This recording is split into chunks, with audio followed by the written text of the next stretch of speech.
বৃহস্পতিবার ক্ষুদিরাম অনুশীলন কেন্দ্রে স্ট্রং রুমে কারচুপির অভিযোগ তুলে সরব হন বেলেঘাটা তৃণমূল প্রার্থী কুণাল ঘোষ ও শ্যামপুকুরের তৃণমূল প্রার্থী শশী পাঁজা।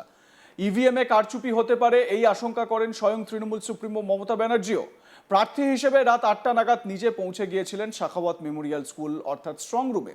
রাত 12টার পর বের হন তিনি। ঘটনায় ব্যাপক শোরগোল পড়ে যায় রাজ্য রাজনীতিতে। এবার আরও একটি বড় খবর উঠে আসছে। কলকাতা পুলিশের অধীনে থাকা সব গণনা কেন্দ্রে জারি 163 ধারা। স্ট্রং রুমের 200 মিটার এলাকায় জমায়েত নিষিদ্ধ করল কমিশন। 5 জন বা তার বেশি সংখ্যায় জমায়েত করা যাবে না বলে নির্দেশ জারি করা হয়েছে। গণনার আগে উত্তেজনা, জমায়েত, বিক্ষোভ বা অপ্রীতিকর ঘটনা এড়াতেই নির্দেশ। আইন অমান্য করলে সংশ্লিষ্ট ব্যক্তির বিরুদ্ধে আইনানুগ ব্যবস্থা নেওয়া হবে বলে জানিয়েছে কমিশন। কলকাতা পুলিশের কমিশনার অজয় নন্দার পক্ষ থেকে জারি করা নির্দেশিকায় বলা হয়েছে, স্ট্রং রুম চত্বরে 200 মিটারের মধ্যে 5 বা তার বেশি ব্যক্তির জমায়েত নিষিদ্ধ।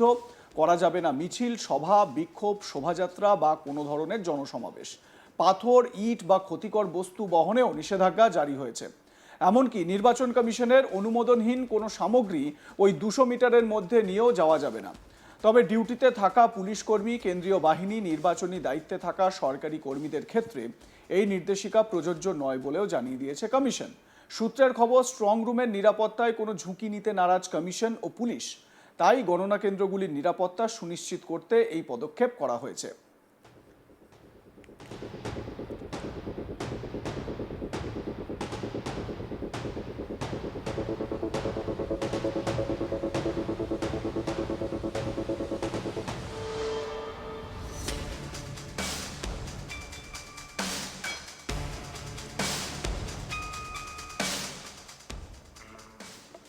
আমার সহকর্মী রাহি হালদার এ বিষয়ে তার প্রতিবেদনে কি বলছেন, আসুন শুনে নেওয়া যাক।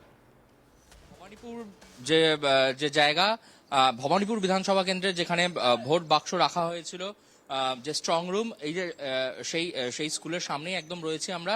গতকাল রাত্রে মুখ্যমন্ত্রী তিনি কিন্তু এখানে ছিলেন এবং আজ তার পরের দিন থেকে কিন্তু এই জায়গাকে একেবারে নিরাপত্তার বেষ্টনীতে ঘিরে ফেলা হয়েছে। এখানে বিএনএস এর 163 ধারা জারি করা হয়েছে। সেই অনুযায়ী কিন্তু এই যে স্কুলের চত্বর, এই স্কুল চত্বরের প্রায় 200 মিটার পর্যন্ত দুদিকে একবারে গার্ডরেল দিয়ে আটকে দেওয়া হয়েছে। খুব জরুরি পরিষেবা ছাড়া এবং যারা নির্বাচনের কাজের সঙ্গে যুক্ত রয়েছেন তাদের বাদ দিয়ে কিন্তু কাউকে এই রাস্তা দিয়ে যাতায়াত করতে দেওয়া হচ্ছে না। কোন রকম গাড়িকে এই রাস্তা দিয়ে যাতায়াত করতে দেওয়া হচ্ছে না। এবং যে গোটা রাস্তা কিন্তু একদিকে যেরকম সেন্ট্রাল ফোর্স এবং অন্যদিকে কলকাতা পুলিশ, তাদের তরফ থেকে কিন্তু গোটা রাস্তাকে গার্ডরেল দিয়ে আটকে রাখা হয়েছে। এবং এই যে এই এলাকা, সেই এলাকা কিন্তু একেবারে ভোটের পরের দিন থেকে আজকে দ্বিতীয় দিন, এই দ্বিতীয় দিনেও কিন্তু একবারে বলা চলে যে নিরাপত্তার বেষ্টনী, সেই নিরাপত্তার বেষ্টনীতে কিন্তু গোটা এলাকাকে মুড়ে রাখা হয়েছে, গার্ডরেল দিয়ে মুড়ে রাখা হয়েছে, পুলিশি নিরাপত্তা বাড়ানো হয়েছে, কেন্দ্রীয় বাহিনী নামানো হয়েছে আরো বেশি করে। বলা চলে যে ত্রিস্তরীয় নিরাপত্তা, সেই ত্রিস্তরীয় নিরাপত্তাকে একেবারে শক্ত একটা বলা চলে যে দুর্গ তৈরি করা হয়েছে। এই যে স্কুলের সামনে, যে স্কুলের ভেতরেই কিন্তু মুখ্যমন্ত্রী মমতা বন্দ্যোপাধ্যায় তিনি সেখানে গতকাল রাত পর্যন্ত ছিলেন, দীর্ঘ রাত পর্যন্ত ছিলেন। আজ যেটা সূত্র মারফত জানা যাচ্ছে যে leader of opposition Suvendu Adhikari তিনি হয়তো এখানে আসতে পারেন। তার আগেই কিন্তু এই যে নিরাপত্তার বলয়, সেই নিরাপত্তার বলয়কে কিন্তু আরো মজবুত করে তোলা হয়েছে পুলিশ এবং সামরিক বাহিনীর পক্ষ থেকে।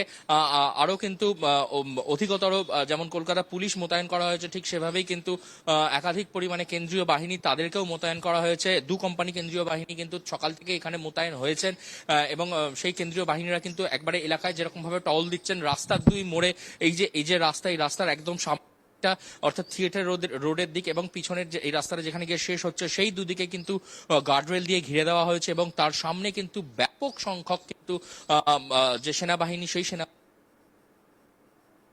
যে যে স্ট্রং রুম রয়েছে, সেই স্ট্রং রুমের যে নিরাপত্তা, সেই নিরাপত্তাকে কিন্তু আরো জোরদার করা। এবং আজ থেকে আগামী 4 তারিখ পর্যন্ত, অর্থাৎ যতদিন না কাউন্টিং চলছে, ততদিন পর্যন্ত কিন্তু এই এলাকাকে, এই যে স্ট্রং রুমের এলাকা, তাতে কিন্তু বিএনএস এর 163 ধারা, যেটা আগের 144 ধারা বলা হতো, সেই 163 ধারা কিন্তু এখানে লাগু করা রয়েছে। এখানে কোনো রকম ভাবে অবৈধ জমায়েত এবং এমনকি এলাকায় শুধুমাত্র এই এলাকাতে যে সমস্ত রেসিডেন্সিয়াল গুলি রয়েছে তার ছাড়া অন্যান্য কোনো গাড়ি, কোনো মানুষজনের যাতায়াত এখানে কিন্তু একেবারে হচ্ছে সেই মোতাবেক কিন্তু পুলিশ মোতায়েন রয়েছে, সেনা মোতায়েন রয়েছে। বলা চলে যে একটা নিরাপত্তার ঘেরাটোপে একটা দুর্গ তৈরি করে ফেলা হয়েছে এই স্ট্রং রুমের বাইরে। রাহির এই প্রতিবেদনের সঙ্গে একটু অ্যাড করে দিই, শুভেন্দু অধিকারী কিছুক্ষণ আগেই শাখাওয়াত মেমোরিয়াল স্কুলে যান এবং স্ট্রং রুম পরিদর্শন করেন। উল্লেখ্য, বৃহস্পতিবার রাতে প্রায় 4 ঘন্টা শাখাওয়াত মেমোরিয়াল স্কুলের গণনা কেন্দ্রের স্ট্রং রুমে ছিলেন মমতা। বাইরে বেরিয়ে পুলিশের ভূমিকায় অসন্তোষ প্রকাশ করেন তিনি। কি বলেছেন শুনুন মমতার বক্তব্য।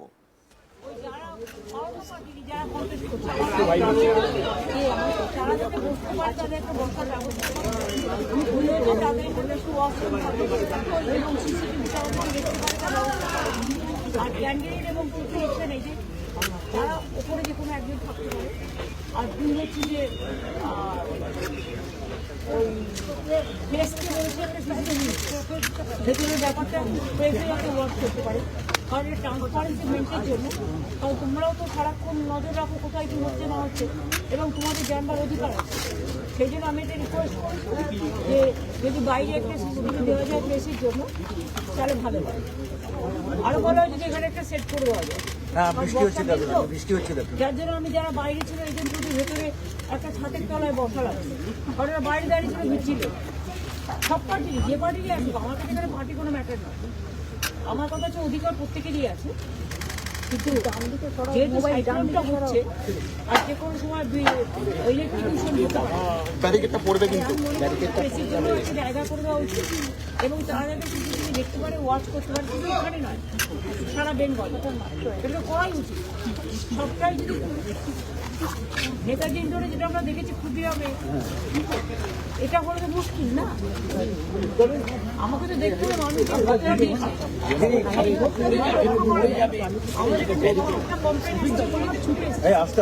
এবং আমি তো 3 ঘন্টা এখানে থেকেছিলাম, 4 ঘন্টা। তারপর আমি বসি একজনকে, তারপরে আমি দেখলাম।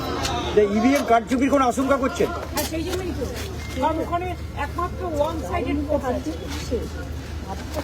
দিদি, এই যে রাজ্য পুলিশকে ঢুকতে দেওয়া হলো না, এর মধ্যে কি এর মধ্যে দেখুন, আমি এর মধ্যে কোনো কথা বলতে চাই না, কারণ রাজ্য পুলিশ নিজেরা যদি নিজেদের দায়িত্ব পালন না করে, এখন তো আমার হাতে নেই, ইলেকশন কমিশনের আছে, তো তারা যদি নিজেদের দায়িত্ব তারা পালন করতে না পারে তো তাদের ব্যর্থতা। আমারও যে ईवीएम मशीन है, इधर में स्टोर रूम है, तो आप लोगों को जानकारी है कि नेताजी इंडोर में सीसीटीवी से हम पाया गया और सारे बहुत सारे जगह में कि उधर में मैनिपुलेशन हो रहा है और बाहर का आदमी आके वो खुल रहा है, देख रहा है, पोस्टर डायलॉग को इधर उधर कर रहा है। वो देखने का बाद मैंने जब सीसीटीवी मैंने जब देखा टीवी में, तो मैंने सोचा मैं भी तो देखने आऊँ।